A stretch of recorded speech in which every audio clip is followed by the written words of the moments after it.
Hi, my name is Jack, and tonight I will be presenting on why Princess Diana was so inspiring regarding mental health considering her position in the royal family. Have you ever struggled with your own mental health in the past? Well, you're not alone. In fact, Princess Diana was a huge advocate for mental health. After her own struggles with mental health, Princess Diana made efforts to destigmatize negativity and break free mental health from the taboo that it once was. Princess Diana had struggles with mental health and she was suppressed to discuss them openly because of her position in the royal family. She decided to talk about it anyway. Mental health was once a very taboo topic, and in recent times it's been more openly discussed, especially amongst the younger generation that I am also a part of. But what led us to this point?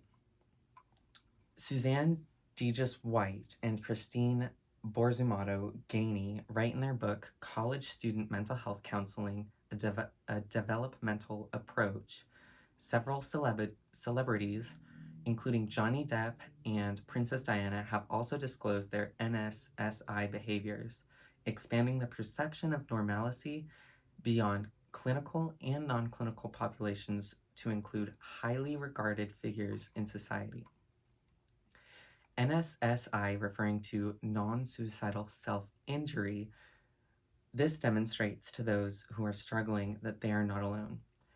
Big public figures are also dealing with similar issues and they're bringing awareness to it. Not only has Princess Diana openly discussed her struggles, but as far as other health issues go, she consistently made strides to break down barriers. The AIDS outbreak was a difficult time for many, to name one instant.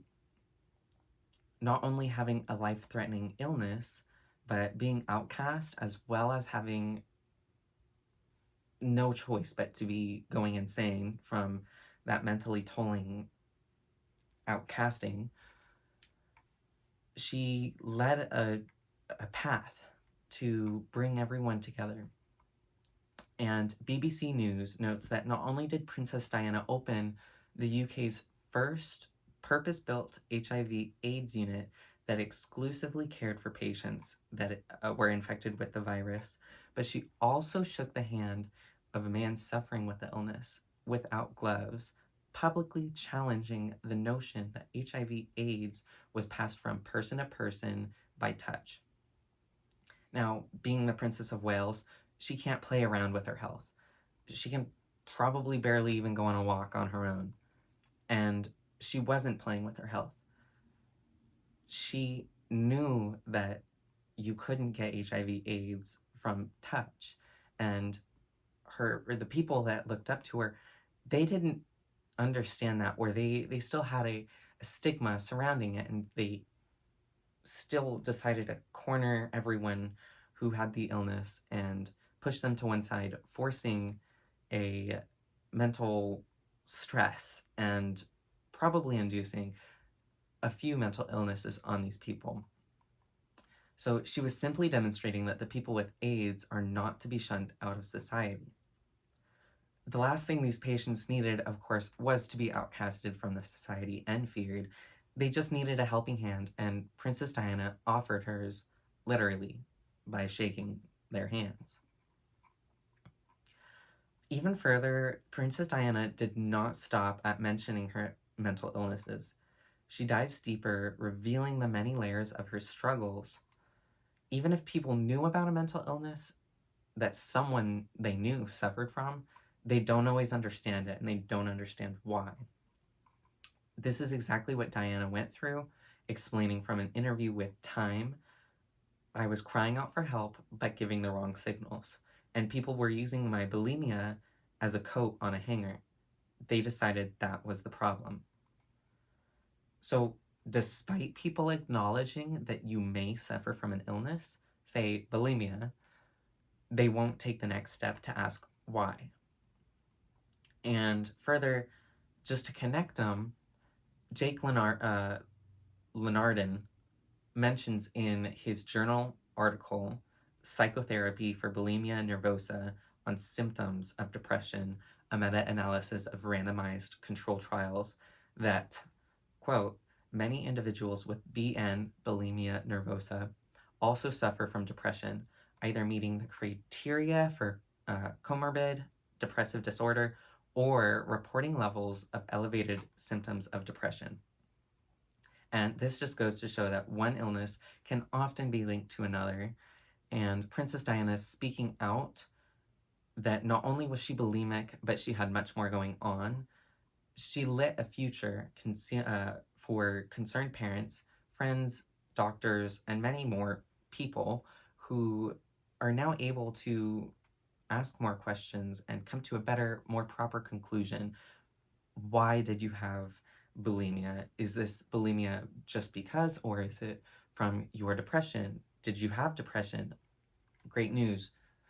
Not necessarily great news, but now we know you're depressed and we can treat that. We can help stop you from struggling. Princess Diana wasn't alone in this battle, but she definitely is a memorable person to look up to regarding the changes that have been made in the society surrounding these mental health issues. And I do have a photo I want to show. I have it printed just from, not only from my, I guess, ethnicity of being British and having blood and family, but also just because she really is a role model that I do look up to, and her strides for mental health and everything she's done. She's such a role model, and so I've got it framed here. It's one of my favorite photos too, because she's giving a smirk, and a lot of photos you can tell something was wrong. And so you always saw, is that a real smile? Is she smiling? Or is she even smiling at all? Maybe she's got a frown. And a lot of photos, she seems not so happy. And in this photo, she's got a smirk, but you can see in her eyes, she's got some sort of worry. And so it just reminds me that not everyone's perfect, not even the Princess of Wales. And it helps me remember it's okay to be not perfect. So to summarize, Princess Diana was a highly affluential figure in the fight to speak out about mental health struggles, fight for the unification as a society to accept people not only with mental illnesses, but with other illnesses like HIV and AIDS that surely lead to mental illnesses because of just depression and having no one to go to. She points out that knowing that something is wrong with someone isn't enough. You need to take the extra step to find out what, the why. And that's just as important, if not more. So you don't have to love Princess Diana, not like I do, but you do need to understand that Princess Diana suffered from a mental illness, just like anyone else could have, just like you or me, and she spoke up. So let her be an inspiration to speak up for yourself and to listen to others and allow them to speak up. Thank you.